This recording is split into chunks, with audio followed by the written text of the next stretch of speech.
I feel positive about 2022. Do you feel positive about this year? Yeah. I think so. It's looking good. We're going to get there. Can't be any worse than the last couple, can it? We're going to get there, see people again, get out of the place and do bits and bobs and things that we've not been able to do. And I think we are a positive people. I think the British people, I think we are positive. And it doesn't look that way sometimes when you read the news or, social media and stuff like that. But we are positive people. We can't help being positive. Even in the darkest of times, we find something to be positive about. If you've got your grandparents or your great-grandparents still alive, and you ask them about the Second World War, they don't tell you about the harrowing times, they don't tell you about Hitler and Luftwaffe and all. They just tell you about just community. They tell you about friends and family. Oh, we used to just sit in each other's basements, having a laugh and eating spam. We had a lovely time. That's what we're like. We're like that. We can't help ourselves. And even now, we're doing it now. Recent nostalgia, I call it. Even over the last 2 years, you can't help finding positives. I'll give you an example. If I said to you right now, which one was your favourite lockdown? As weird as that question is, you would say, the first one, the mystery one, the one where we didn't know what was going on, the one where we were genuinely in the same boat, we were all in it together, and nobody knew what was happening. And there were years to come where your great-grandchildren come up to you, Nana, Grandad, tell us about the great lockdown of 2020. And you go, oh, I will have a sit there. Not there, that's too close. Oh, bloody hell, sorry. Flashback now. I believe you. So, well, I'll tell you one weird thing about that lockdown, son. One of the weirdest things, nobody thinks about it now, but it baffled me every single day of that first lockdown. Because every single day of it, no matter where you were in this country, was sunny. It was weird. It was like even the weather knew we were fucked. We'd get up every morning and pretend to do PE with Joe. Off we'd go to the supermarket, queuing up outside like it was the Ministry of Sound to go in. Then we'd come home that afternoon and we'd make banana bread. Every single one of us. We'd make banana bread. What's banana bread, Grandad? I don't know. Nobody knows. Nobody knows. Nobody knows where it came from, where it went. Nobody even ate it. We just made it and watched it. And then in the afternoon we'd go out foraging for pasta and flour. I hear talk of flour in the next village.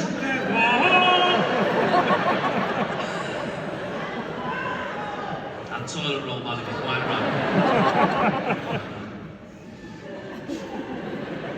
Why was the first lockdown so good, Grandad? Why was it so? I'll tell you why. Because it was about community, it was about people. That first lockdown, we were actually encouraged to go and check on our neighbours, make sure they had food and provisions to get through the tough times ahead. And towards the end of the last lockdown, we were actually encouraged to check on our neighbours to make sure they didn't have, 6 people in their garden having a party. Weird old time, wasn't it? Changed quick, that. We got pets. That was the thing we did in ours. We got pets. I'll tell you what happened. I wanted a dog. My wife wanted a cat. We compromised. And we got 2 cats. I don't know how that happened at all. Got minus 2 dogs now. And indoor cats as well. I don't know if you've ever heard anything so ridiculous in all of your life. Indoor cats, they're like the opposite of cats. And this is how my wife sold it to me. They never go out, they never get hurt, never get injured, never catch anything, never get anything pregnant. They're the perfect pet. But she should have sold it to me with just a little bit of honesty. She should have said, hey, do you fancy a box of cat shit in the corner of the kitchen? Because have I got the pet for you, mate? Very rarely will you find a negative for underfloor heating. Well, we have.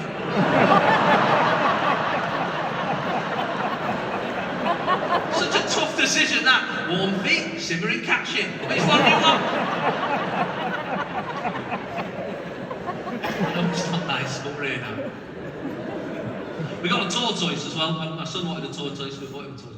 And it led to one of my mum's favourite conversations I've ever had with my mum. She said, oh, I've heard you got a tortoise. I said, yeah. She said, they live a long time then. I said, oh, no. I said, in fact, when I got it, the pet shop owner said to me, you have to include it in your will. Mum said, no. I said, yes. She's pulling my leg. I said, no, it's not that bad. She said, well, what are you going to leave him? Wow!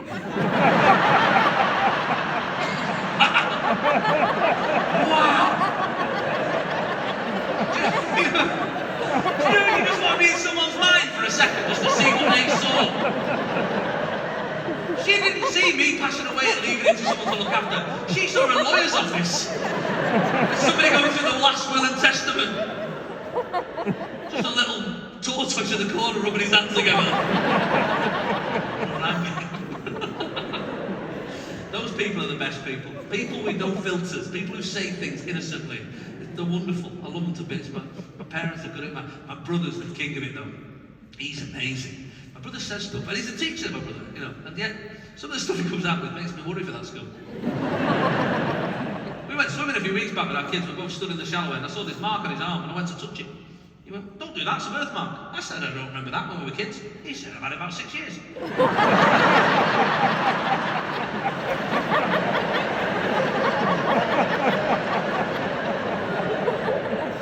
I mean, we're laughing, but he's got the same voting rights as you. That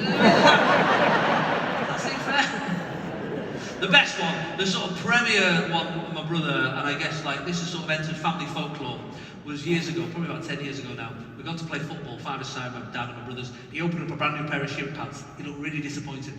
I said, "What sort of you?" He said, "I've just bought them, look at that. One's a large, one's a regular." I said, "I think that's left and right, Steve." I never tell him like that. I mean, that is chef's kiss. That was moments, you know. But like, I've done it as well, and I'll tell you this before I go. So I was about 23, and I'd been doing stand-up comedy for about 6 years. I'd never been out of the country, not even on holiday. And then suddenly I got booked to play some gigs abroad. Me and 5 other comics, just jobbing comics off the circuit like what Mark does, you know. And we got booked to play some gigs for expats in various parts of the world, British and Irish people who weren't in, you know, the furthest places you could get to. And we did gigs in Bali and Bahrain and Mumbai, and we did Hong Kong and Shanghai and Singapore. It was incredible. And I realised what I am, and still to this day I'm a very respectful tourist. Not enough to like Google it and find out about it, but enough that if someone says it, I go, "Fair play, it's your country, do what you want." You know what I mean? That's what I'm like. Like to a point where in Hong Kong one evening, I remember I was about 3 stone heavy at the time, and I'd had a big dinner. And we were walking down the street about 12 o'clock at night, and this old Chinese lady came over, and she rubbed my belly for luck, like the Buddha. And even though her and her mates were clearly pissing themselves laughing at the foreigner, I was like, "Thank you very much, I'm very humble." Terrified about insulting somebody in their country, you know. So this is we go to Shanghai, and we play this hotel the night before, and the next day we get to use the facilities, the pool and the sauna, and then we go down to use them. Me and a mate of mine, Brendan, who's another comic, and we get down there, we've got our little swim trunks on, our little towel, and we get to the sauna, and Brendan looks in, he says, "There's 3 fellas in there, they're all naked. They've not got trunks on like we have." And we think, "Oh God, well, if that's what they do over here, we don't want them to feel awkward because we've got trunks on. So we take our trunks off, so they don't feel awkward." Don't even ask me how that logic works. At the time it made sense, right? So we go in, absolutely and literally start bollock naked. We go in there, I'm not feeling good about it. I thought I should have gone for the $8 grand one. So I went and just sat in the corner, minding my own business, just staring at a bit of wood. Just sort of, just a made of wood, come on, you better. And I've done that thing, you know, I don't know if you've done this, when you're abroad and you don't speak somebody's language and they don't speak yours, but you do that sort of reassuring smile like, and they sometimes go, you go, "I don't know what you're saying," "I don't know what you're saying either." It's that. So I've done that. There's a bloke next to me, a Chinese fella next to me, he's like mid-60s or something, and I'm sort of looking around the sauna, and as I turn around, he's looking right at me. So I smile, he smiles, and then he says, in slightly broken English, he goes, "Nice foreskin."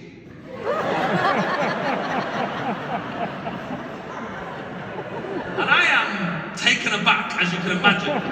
This guy's like 40 inches older than me. I'm like, that's a weird thing to say. But rather than be insulted, even though I was, and upset, even though I was also, I thought, hold on, this is where my brain went. What if this is like an ancient Chinese cultural thing? Where like elderly Chinese men congratulate younger men on their virility and penises, I don't know. And I don't want him to feel bad. So rather than get insulted, I went, "Thank you, thank you." And then I also said, "You too." And I felt like I dealt with with the situation very well, and made sure I'd not made a cultural faux pas, and I went and carried on looking to the corner of the room, dying inside.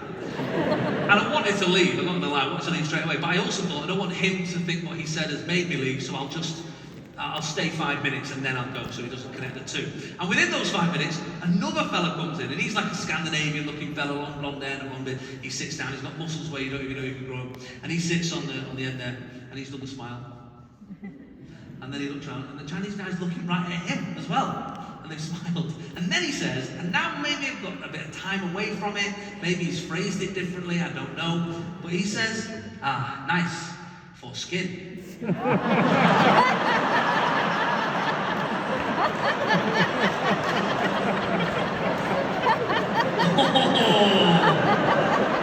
yeah. Yeah, that does make more sense now, thinking about it. he would just be talking about the qualities of the sauna on your skin, as opposed to congratulating a stranger on their penis.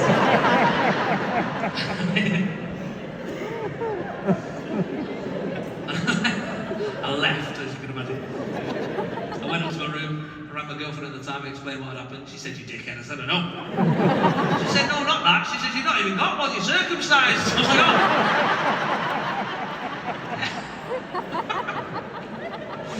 oh dear, Aberdeen, what a treat. It's been lovely to talk to you. I'm well aware it was 10:05, 20 minutes after I said I was leaving. But I'm a firm believer, all these years, a lot of comics say leave an audience wanting more. I say leave them thinking I've had enough.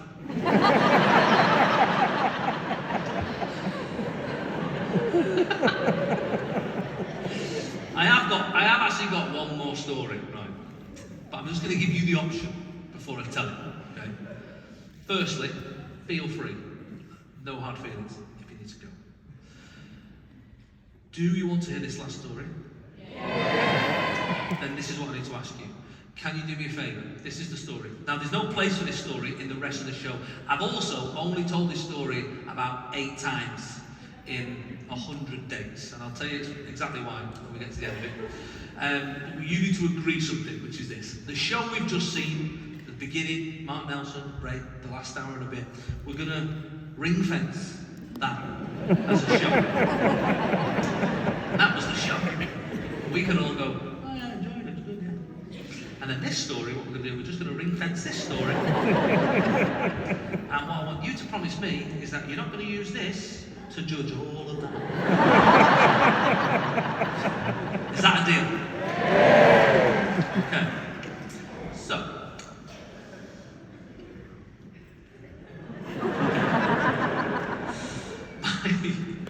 My mum, for some reason, attracts nutters. Eccentric types. There's loads of them knocking around. But my mum is so full of joy and light that she doesn't notice the difference between nutters and non-nutters. One of her friends, oh by the way, I must add, my mum has asked me not to tell this story on stage. But my dad said I could.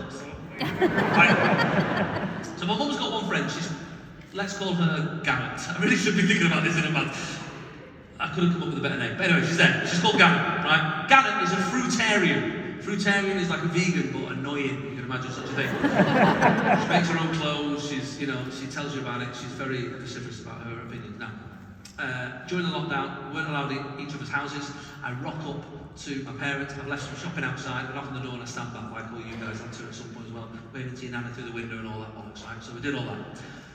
Garrett, out of nowhere, fresh from a Holland and Barrett order, no doubt, comes right up behind me at the driveway, and she goes to go in the house. I went, whoa, whoa, whoa, whoa, Garrett, you're not allowed in the house. Nobody's allowed in. She went, no, I'm all right, Jace. I never get ill. I never get ill. I said, it's not about that, though, is it? It's about other people. So you're not allowed. If I'm not allowed in the house, you're not allowed in the house. She said, Jason, don't worry about me. I never get ill because I have my healthy smoothie every morning.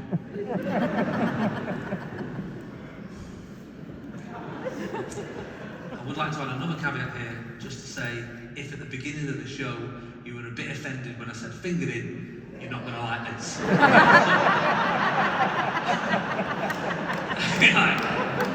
Whoever says this when he's on the rain. So,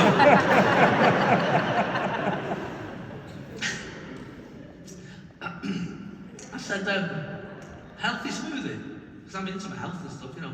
I said, what's in that?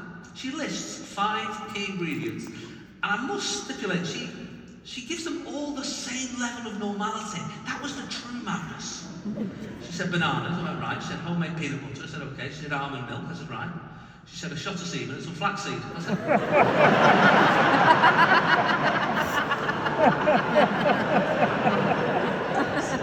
I said what? She said flaxseed, I said not that! She said a shot of semen, Jay. I said, look, I get it, you know, you're a man, you're a comedian, you're going to take the piss, but I'll tell you now, I've done the research, and it is one of the healthiest things you can add to anything. It's the start of life, it's full of nutrients, full of goodness, it's full of salt, it's good for your bones, good for your hairs, good for your fingernails, good for your teeth. I said, I've got to say, Gavin, sounds a lot like a man told you that. You know, they're slightly pleading, desperate. Last minute, oh, it's good for your hair! You know, like... She said, laugh all you want. I said, I will. She said, but I've not had a cold or a flu in 12 years. I said, that's because nobody will come fucking near you, that's why. You're the weird, spunky smoothie woman in the corner of every room. She said it's not like a mother giving a newborn baby milk from the breast that it needs to get through life. I said, is it not? I tell you what, try that in Costa, see how far you get. She said, you don't know what's in that pharmaceutical medicine. I said, you're right, you got me there. I don't know what's in it, but I know what's not in it. And that's jizz, Janet, not Janet, Gavin.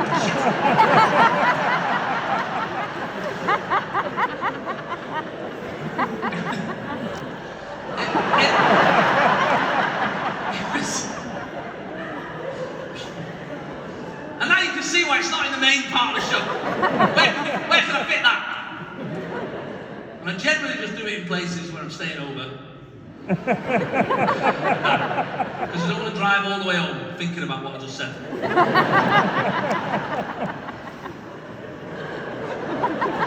Like you will be. And you will.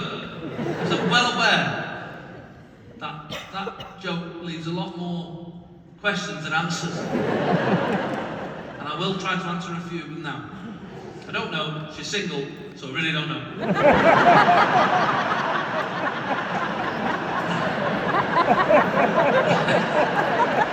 Because I think about it every day. The internet? Friendly neighbour? I mean, her dog looks knackered, but it can't be. She's a fruitarian, it'd be against the belief. I can see some of you looking at me now. I apologise if that story is left there.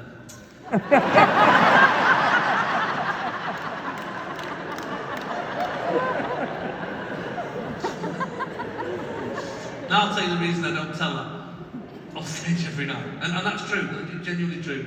Like I said, I've told it maybe 10 times in 100 days. And I sort of get to a point with an audience where I feel like, you know, we're pals, you know what I mean? You're not going to judge me too much, it's a story, it's a bit of fun, right? This is the real reason. One night I told it in Hull. And I don't know if you know Hull, right on the east coast there. It's a good 2.5, 3 hours back home. So I'm on the drive back, I'm in the back of the car now, sort of flicking through social media. Some people say, oh, thanks for coming to Hull, thanks for joining the show. And a woman messaged me on Twitter, and she said to me, Jason, enjoyed the show, thanks for coming to Hull. Quick one about your mum's friend Gary. And the origins of the substance she adds to the healthy smoothie. So I was intrigued. Carried on reading. She said to me, Jason, have you ever wondered why she was so desperate to get into your dad's house?